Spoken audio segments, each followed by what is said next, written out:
నమస్తే. చంద్రబాబు నాయుడు గారి దావోస్ పర్యటనకు సంబంధించి ఈరోజు వాళ్ళ పత్రికలు ఏ రకంగా కవర్ చేస్తాయని చెప్పి అందరు ఎదురు చూశారు. ఎట్లా కవర్ చేస్తారు? ఎందుకంటే చంద్రబాబు నాయుడు గారు లాంటి వ్యక్తి దావోస్ వెళ్ళినప్పుడు అక్కడ ఖచ్చితంగా మరి పరిశ్రమలు తీసుకొచ్చేటువంటి ప్రయత్నం చేస్తారు. ఏ రాష్ట్రం చేయనటువంటి విధంగా పెట్టుబడులు ఎక్కువగా మన రాష్ట్రానికే తీసుకొస్తారని చెప్పి అందరూ భావించారు. కానీ అన్ని రాష్ట్రాల వాళ్ళు భారీ ఎత్తున పెట్టుబడులు తీసుకువెళ్ళారు, ఎంబీఓలు కుదుర్చుకున్నారు, ఒక ఆంధ్రప్రదేశ్ తప్ప. సో మరి దీనికి సంబంధించి ఎట్లా రాస్తారని దానికి సంబంధించి ఎట్లా కవర్ చేస్తారు వాళ్ళ పత్రికలు? ఎందుకంటే మొన్నటిదాకా బాగా హైలైట్ చేశారు కదా, ఎలివేషన్స్ ఇచ్చారు కదా. బ్రాండ్ ఇమేజ్ పెంచేది చంద్రబాబు నాయుడే, ఐటీని అభివృద్ధి చేసింది చంద్రబాబు నాయుడే, జగన్మోహన్ రెడ్డి హయాంలోనే నాశనం అయిపోయింది, ఇప్పుడు చంద్రబాబు నాయుడు చక్కదిద్దే ప్రయత్నం చేస్తూ ఉన్నారు, ఇక వెల్లువల పెట్టుబడులు రాబోతూ ఉన్నాయి, ఇది చేయబోతున్నాడు, ఇది మాట్లాడబోతున్నాడు, వాళ్ళని గెలవబోతున్నాడు అని ఇట్లా రకరకాలుగా వాళ్ళ ఎలివేషన్స్ ఇచ్చినటువంటి క్రమంలో ఆటోమేటిక్గా ఖచ్చితంగా చంద్రబాబు నాయుడు గారి మీద దృష్టి ఉంటుంది. నిజంగా ఏదో చేయబోతున్నారని విజనరీ కలిగిన వ్యక్తి కదా అని చెప్పి. సో మరి లాస్ట్కి ఏమైంది అంటే ఉట్టి చేతులతోనే తిరిగి ప్రయాణమైనటువంటి పరిస్థితి, ఇద్దరు తండ్రి కొడుకులు. మరి దానికి సంబంధించి వాళ్ళ పత్రికలు ఎలా రాసాయో చూడండి. ఒక్కొక్కరు ఒకలా వాళ్ళ పత్రికలు రాసింది. ఎట్లా దాన్ని కవర్ చేయడం కోసం మళ్ళీ జగన్మోహన్ రెడ్డినే బలి చేసినటువంటి పరిస్థితి. ఏ రకంగా వాళ్ళు వార్తలు రాశారు, దీనికి సంబంధించి చర్చ జరిగే విధంగా ఫ్రంట్ పేజీల్లో రాసినటువంటి వార్తలకు సంబంధించి మీకు చెప్పే ప్రయత్నం చేస్తాను. ఒక పత్రికలో ఏం రాశారంటే ఫ్రంట్ పేజీలో కొండపైన వైసీపీ కుట్ర, ఈ తిరుమల కొండపైన జరుగుతున్నటువంటి వాటికి సంబంధించి వైసీపీ పార్టీ ప్రజల్లోకి తీసుకువెళ్ళేటువంటి ఒక ప్రయత్నం చేస్తూ ఉంది, ఒక కుట్ర చేస్తూ ఉంది. అక్కడ ఉన్నటువంటి అధికారులను భయపెట్టి అక్కడ ఏం జరుగుతుందో తెలుసుకొని ప్రజలకు చెప్పే ప్రయత్నం చేస్తూ ఏదైతే కామన్ మ్యాన్గా ఉండేటువంటి వ్యక్తుల చేత అది మాట్లాడించడం, కొన్ని పత్రికల్లో వాటికి సంబంధించిన వార్తలు రాయించడం, కొంతమంది యూట్యూబర్స్ చేత విశ్లేషణలు చేయించడం, ఇలాంటి చేస్తూ ఈ ప్రభుత్వాన్ని అబాసుపాలు చేసేటువంటి ఒక ప్రయత్నం చేస్తూ ఉంది అని చెప్పి వాళ్ళు ఒక వార్త రాయడం జరిగింది. ఇక్కడ తిరుమల పవిత్రతకు సంబంధించి అబాసుపాలు ఎవరు చేయాల్సిన అవసరం లేదు, వాళ్ళంతకు వాళ్ళే అయ్యారు కదా.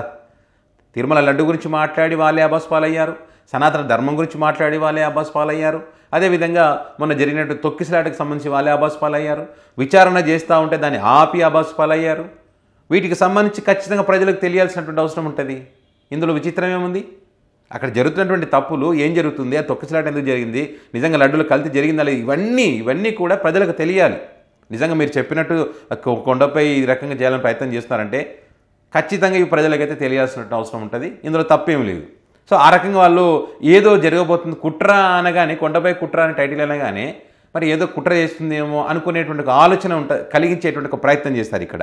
అదేవిధంగా ఇంకో పత్రికలను గుడివాడలో అరాచక శక్తి, తులసీబాబు, పేరుకే తులసీబాబు కానీ గంజాయి మొక్క.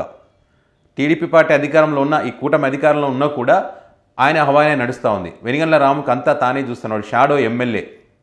వైసీపీ పార్టీ హయాంలో నుంచే ఇదంతా అక్కడ అరాచక శక్తిగా ఎదిగాడు, వైసీపీ పార్టీ నాయకులకే సపోర్ట్ చేస్తూ ఉన్నాడు.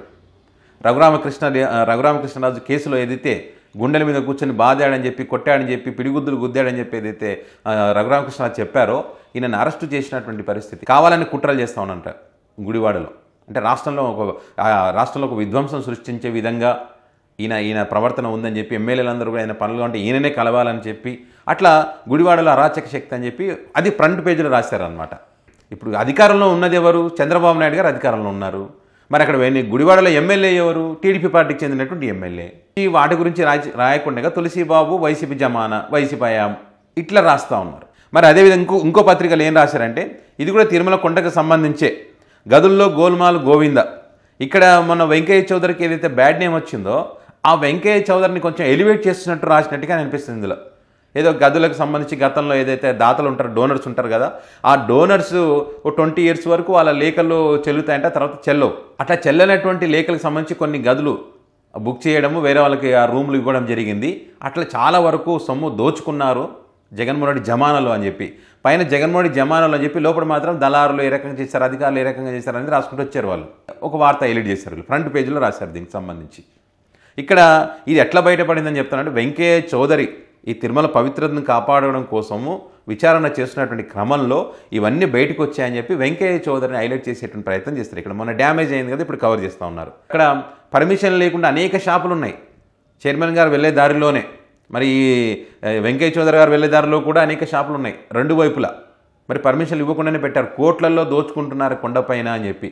ప్రయాణికుడు భక్తుడు బస్సు ఎక్కే దగ్గర నుంచి పైకి తలనీలాలు ఇచ్చి దేవుడిని దర్శనం చేసుకొని ప్రసాదం తీసుకుని ప్రతి చోట కూడా గదుల విషయంలో కూడా ప్రతి చోట కూడా దోచుకుంటున్నారనేటువంటిదే ఇప్పుడు పెద్ద ఎత్తున జరుగుతున్నటువంటి చర్చ. దీనికి సంబంధించి వాళ్ళ పత్రికలోనే మొన్న ఒక 10-15 రోజుల క్రితం పెద్ద ఎత్తున ఫ్రంట్ పేజీలో వార్త రాశారు.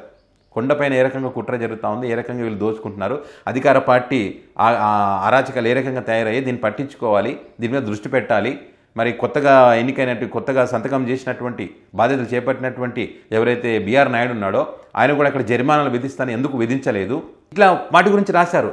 మరి వాటి సంగతి ఏంది? మరి కోట్లలో దందా జరుగుతుందని చెప్పి రాస్తూ ఉంటే కోట్లలో దోచుకుంటున్నారని చెప్పి స్వామివారికి చేరాల్సినటువంటి ఈ కానుకలు ఇవన్నీ చేరడం లేదని చెప్పి అంటే కవరింగ్ అనమాట. ఈరోజు కవర్ చేయాలి కదా, ఏదో ఒకటి కవర్ చేయాలి కదా, పాతవన్నీ తీసుకొచ్చి ఏదో ఒకటి కవర్ చేయాలి. మరి అదేవిధంగా ఇంకొక వార్త, లేఅవుట్లలో 500 కోట్లు ఏమైపోయాయి? ఈ రెగ్యులరైజేషన్ సంబంధించి కానీ వీటికి లేఅవుట్ అంటే ప్లాట్లు వేస్తారు కదా, వెంచర్స్ చేస్తారు కదా, వాటికి సంబంధించి కూడా జగన్మోహన్ రెడ్డి జమానాలో భారీ అవకతవకలు జరిగాయి, కోట్లలో మోసం జరిగినట్టుగా బయటికి తెలుస్తూ ఉంది. కోట్లలో ఎన్ని కోట్లు, ఎక్కడ జరిగింది, ఏమైంది అంటే దానికి పక్కా ఆధారాలు ఉంటాయి కదా. ఈ లబ్ధిదారులు లబోదీపం అంటున్నారంటే ఒక లబ్ధిదారుడు పేరు చెప్పి ఆ వ్యక్తి వచ్చి ఇగో నాకు అన్యాయం జరిగిందని చెప్పి ఎవరన్నా లబ్ధిదారుడు చెప్పి అట్లా ఎంతమంది లబ్ధిదారులు ఉన్నారో వాళ్ళందరి చేత చెప్పించి ఆ లబ్ధిదారులు ఎంతమంది మోసం చేయాలని దానికి సంబంధించి చెప్పించి మరి దానికి సంబంధించి టిడ్కో ఇళ్లలో డిపాజిట్ కూడా వెనకిస్తామని మోసం చేశారని చెప్పి జగన్మోహన్ రెడ్డి మోసం చేశారని చెప్పి వాళ్ళకు అన్యాయం చేశాడు జగన్మోహన్ రెడ్డి ఫ్రంట్ పేజీలో ఇచ్చారు ఇది కూడా. సో వీళ్ళందరూ బాధితులు ఎవరైతుంటారో వాళ్ళందరి చేత మాట్లాడిపించి వాళ్ళకి జరిగినటువంటి అన్యాయం గురించి చెప్పించి అప్పుడు మాట్లాడితే ఇది మోసమా కాదా ఇంకోటి తేలుతుంది.